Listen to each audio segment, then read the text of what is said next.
Hello everyone and welcome. My name is Tim and I'm the Sales Solution Consultant here at Groop, and today I'm going to be taking you through the platform and the specific areas in further detail.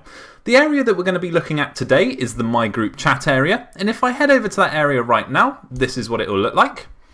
In here I can edit the banner, and I can do that via clicking on the pencil icon.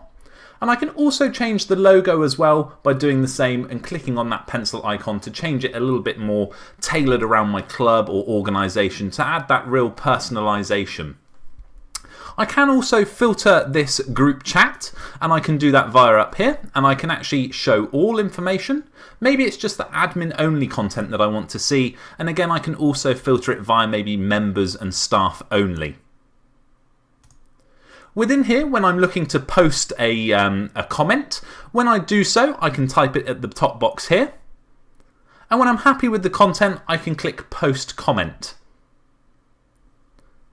Another feature within the My Group Chat area is the ability to upload photos and documents to each post. And the way that I'll do that is over here by this little circle. I can upload an image or maybe a document depending on who I want to post it to.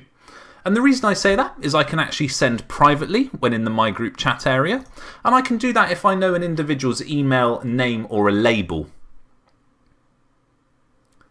The My Group Chat feature also enables you, if you are in a hierarchical structure, to actually send messages to subgroups beneath you.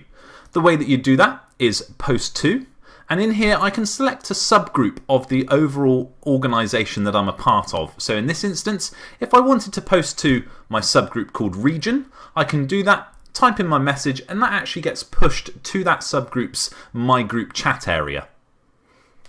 As you can see, working down the feed, I can actually see a list of all the people that have posted comments onto here. I can go in and actually comment on a post, and I can also like it as well. You'll also notice that posts have a couple of images and they look a little something like this. And I can also comment and see those as well and add a like if I want to.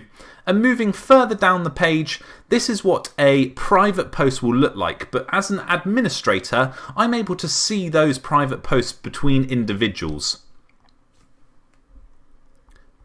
Heading back up to the top, this completes the My Group Chat area. Obviously, if you do have any further questions, then please leave them in the comments box below and we'll be more than happy to get back to you. But that is all for today's session on the My Group Chat feature, and we look forward to seeing you in the next one. Thanks, bye bye.